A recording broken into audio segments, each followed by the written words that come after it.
بسم اللہ الرحمن الرحیم۔ شروع اللہ کے نام سے جو بڑا مہربان نہایت رحم کرنے والا ہے۔ میں گواہی دیتا ہوں کہ تمام تعریفیں اللہ سبحانہ و تعالیٰ کے لیے ہیں، جو سارے جہان کا پروردگار ہے، جس نے انسان کو قلم کے ذریعے سے علم سکھایا۔ میں گواہی دیتا ہوں کہ اس کا کوئی شریک نہیں۔ تمام دوستوں کو اسلامک مائنڈ چینل میں خوش آمدید اور خلوص بھرا سلام۔ دوستو، کہانیوں کے اس سفر میں آپ سب کے لیے ایک نئی کہانی پیش خدمت ہے۔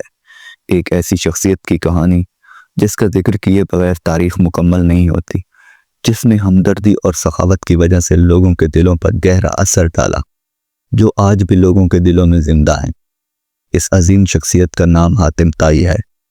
حاتم طائی کے مکمل واقعات کو جاننے کے لیے ہماری ویڈیو کو اینڈ تک ضرور دیکھیے۔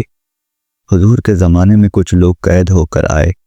جب حضور پاک کو یہ پتہ چلا کہ ان قیدیوں میں حاتم طائی کے قبیلے کی ایک خاتون بھی ہے، تو حضور پاک نے ارشاد فرمایا کہ اس عورت کو رہا کر دیا جائے۔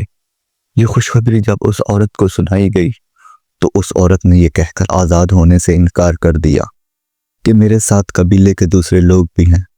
تو حضور پاک نے سب لوگوں کو آزاد کر دیا اور ان لوگوں کو مال غنیمت پہ واپس کر دیا، انعام و اکرام سے بھی نوازا اور ان کو منزل مقصود تک بھی پہنچایا۔ انہی دنوں میں روم کے ایک بادشاہ کے دربار میں حاتم طائی کی ہمدردی و سخاوت کا ذکر ہو رہا تھا۔ ایک شخص نے کہا کہ حاتم طائی کے پاس ایک ایسا اونٹ ہے جو کہ اتنا خوبصورت ہے کہ جو بھی اس کو دیکھتا ہے بس دیکھتا رہ جاتا ہے۔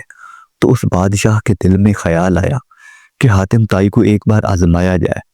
تو بادشاہ نے اپنے وزیر سے کہا کہ تم حاتم طائی کے پاس جاؤ اور اس سے سب سے قیمتی چیز کا مطالبہ کرو۔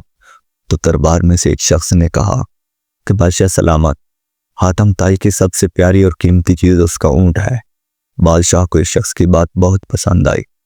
بادشاہ نے وزیر سے کہا کہ تم جاؤ اور اس اونٹ کا مطالبہ کرو۔ وزیر سفر پر روانہ ہوا۔ سفر بہت لمبا تھا۔ بادشاہ کا بھیجا ہوا یہ وزیر رات کے وقت حاتم طائی کے گھر پہنچا۔ جب یہ وزیر وہاں پہنچا تو اس وقت موسلادھار بارش ہو رہی تھی۔ ہر طرف گپ اندھیرا تھا اور بادلوں کی گرج و چمک ماحول کو مزید خوفناک بنا رہی تھی۔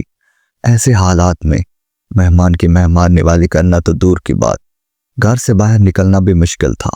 لیکن حاتم طائی نے میزبانی میں کوئی کسر نہیں چھوڑی اور ان کے لیے آرام و آسائش کا پورا انتظام کیا۔ دسترخوان پر مہمان بنا ہوا گوشت کھا کر بہت خوش ہوئے اور انہوں نے سفر کی تھکان کی جگہ اپنے اندر توانائی محسوس کی اور گہری نیند سو گئے۔ جب صبح ہوئی تو ہر چیز دھل چکی تھی۔ موسم بالکل صاف تھا۔ وزیر نے ناشتہ کرنے کے بعد اپنے آنے کا مقصد بیان کیا کہ بادشاہ آپ کے اونٹ کی تعریف سن کر چاہتا ہے کہ آپ اپنا اونٹ ان کی نظر کر دیں۔ اس بات کو سن کر حاتم طائی افسوس کے ہاتھ ملنے لگا اور بہت افسردہ ہو کر ان سے کہا کہ آپ اونٹ لینے آئے تھے، یہ بات آتے ہی آپ نے مجھے بتا دینی تھی، لیکن اب میں مجبور ہوں کہ میرا پیارا اونٹ اب اس دنیا میں نہیں رہا۔ آپ لوگوں کو معلوم ہے کہ پوری رات بارش برستی رہی، جس کی وجہ سے میں باہر سے کوئی جانور نہیں منگا سکا اور میں نے اپنا ہی اونٹ ذبح کر دیا۔ اسی اونٹ کا گوشت آپ کے دسترخوان کی زینت بنا تھا۔ وزیر حاتم طائی کی اس بات کو سن کر حیران رہ گئے۔ بادشاہ سلامت کو جب یہ واقعہ سنایا گیا تو اس نے حاتم طائی کی بہت تعریف کی